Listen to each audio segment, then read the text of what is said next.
Eu sou Adriana Marques da Costa, vice-coordenadora do Apostolado da Oração em Campo Grande e sou da Paróquia Sagrado Coração de Jesus. Foi uma grata surpresa para mim, porque eu fui fazer essa viagem para a Polônia, porque eu queria conhecer o Santuário da Divina Misericórdia. Eu queria conhecer mais Santa Faustina e ver de perto onde ela tinha vivido e tudo mais. E nesse meio do caminho tinha Varsóvia e depois a gente iria para Niepokalanów, que é onde viveu São Maximiliano Maria Kolbe.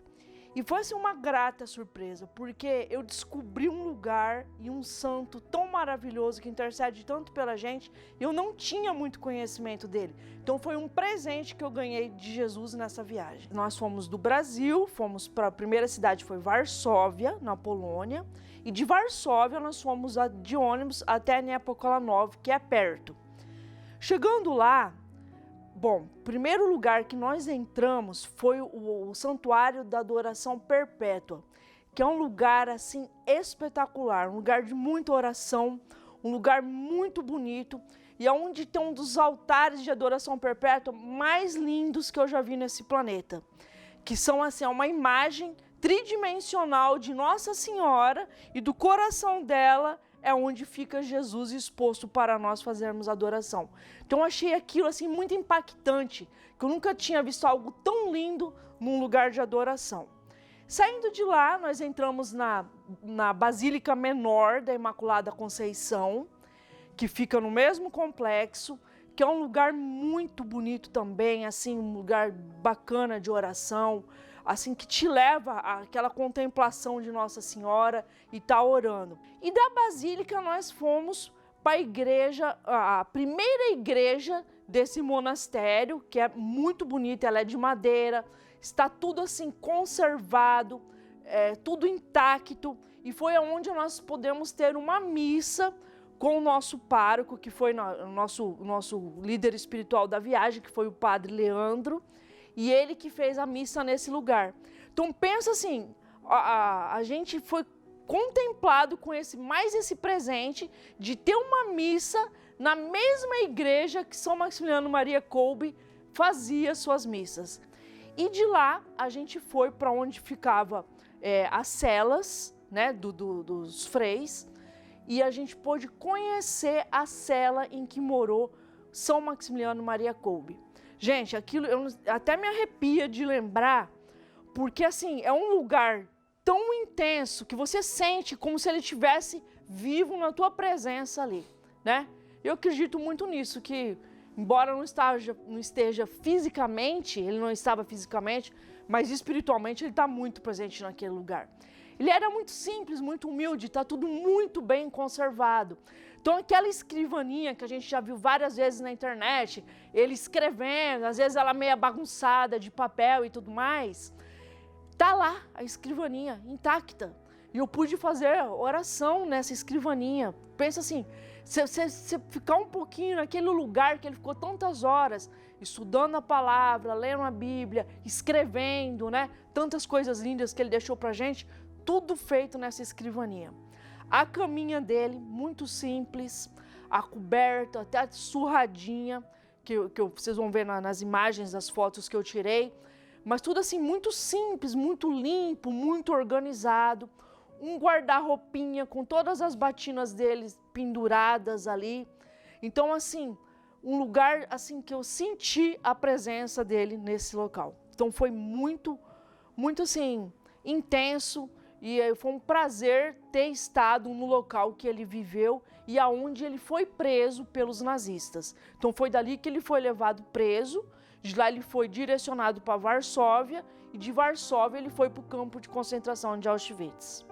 E quando a gente chega na cela de São Maximiliano Kolbe, onde ele ficou passando fome, frio, então você vê aquilo, foi muito triste. É uma celinha pequena, apertada, ele estava com vários outros presos.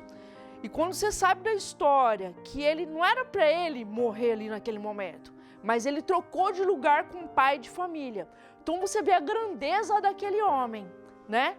Ele trocou de lugar, foi para a morte, para o quê? Para salvar um pai de família, para ver se aquele pai de família teria chance de novamente ver sua família, seus filhos, sua esposa. Então, assim, é um lugar muito pequeno, frio, úmido, cheira, sabe aquele cheiro de umidade, de bolor? Tem mais ou menos esse cheiro.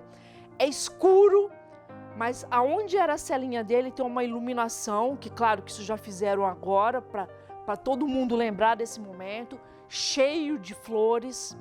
Então, assim, para lembrar da memória de São Maximiliano Maria Kolbe. Então, assim, foi muito impactante. Não tem como você ir num lugar desse, você não ficar impressionado. Não tem como você chorar.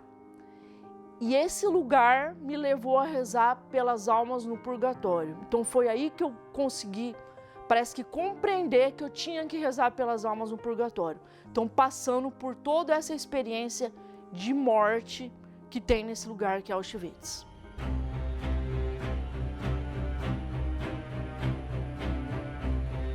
No dia 1º de setembro de 1939, a Polônia foi invadida pelo exército alemão, que inaugurou uma nova estratégia de guerra chamada de Guerra Relâmpago. Na outra fronteira do país, 17 dias depois, a Polônia foi invadida pela União Soviética. Então vamos pensar na Polônia como uma espécie de corredor. E esse país ele foi dividido ao meio entre o exército nazista e a União Soviética.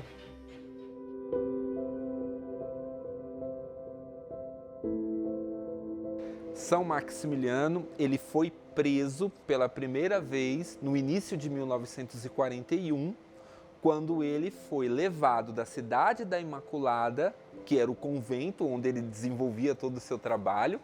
Ele foi levado, então, para a sua primeira prisão, chamada de Pawiak, que fica em Varsóvia. Então, ele passou alguns dias ali, né, como um preso político, porque São Maximiliano Kolbe era diretor de um convento, de um grande complexo de produções, né?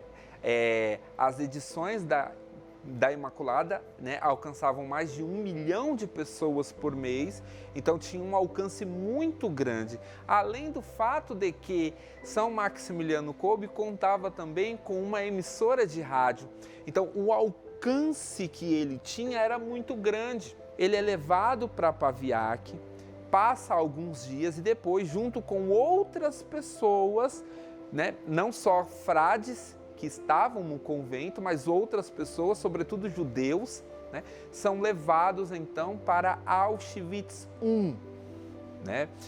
E assim, ele foi levado da maneira mais assim assintosa possível, né?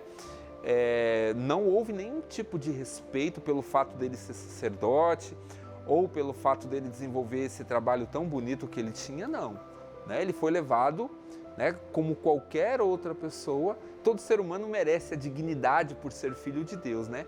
Mas naquele contexto não havia nada disso. As pessoas eram levadas, né, justamente para serem assassinadas neste complexo de campos de concentração que foram construídos então pelos nazistas. São Maximiliano Kolbe foi enviado para Auschwitz I, que era um campo de trabalhos forçados e, claro, também de extermínio.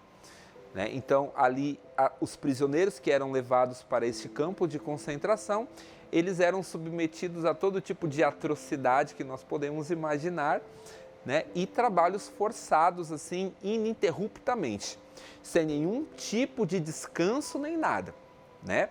Além do que a alimentação era praticamente inexistente, então as pessoas usavam, né, o pouco de força que elas tinham para aguentar ali o dia de trabalho, né? Ficou lá durante todo este tempo, por volta de 2, 3 meses, e depois um fato aconteceu no campo.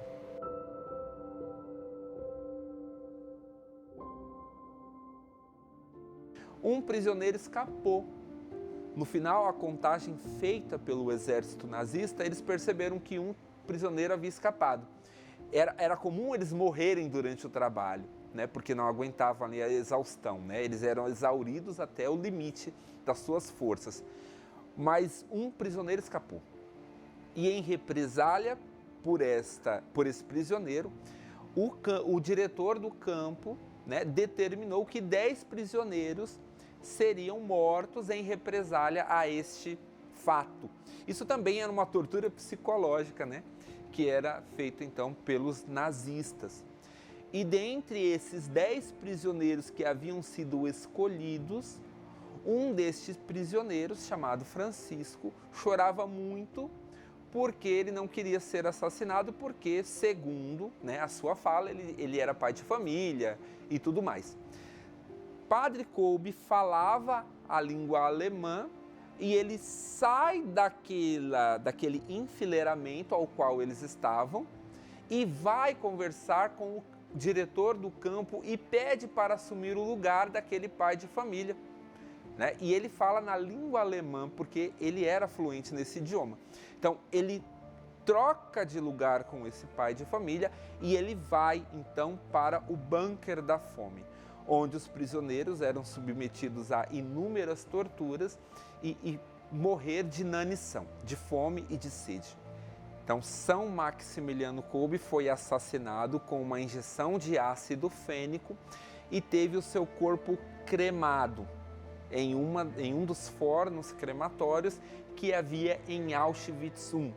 Ele teve o seu corpo cremado, assim como várias outras pessoas, e nós podemos fazer a seguinte leitura. As cinzas de São Maximiliano Kolbe, elas, né, foram assim lançadas ao ar e em uma dimensão espiritual de desenvolvimento do nosso carisma, nós percebemos que essas cinzas foram espalhadas pelo mundo inteiro, porque a milícia da Imaculada está presente no mundo inteiro, né? Hoje, São Maximiliano Kolbe, as cinzas de São Maximiliano Kolbe, que caíram no coração de tantos e tantos milites, que levam essa espiritualidade, essa obra de evangelização a tantos lugares. A milícia da Imaculada nasceu do coração de um homem apaixonado por Nossa Senhora e comprometido com o anúncio do Evangelho.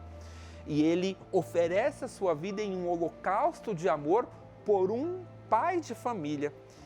E esse holocausto de amor, ele é replicado todas as vezes que a milícia da Imaculada alcança o coração de um milite. Outro fato importante é que o dia 15 de agosto é o dia no qual nós celebramos o 4º dogma de Nossa Senhora, Maria Assunta ao céu. Então, essas cinzas de São Maximiliano Kolbe se espalham por todo o mundo e caem com certeza no coração de tantos e tantos milites que hoje fazem a milícia da Imaculada acontecer de diversas formas e no mundo inteiro também.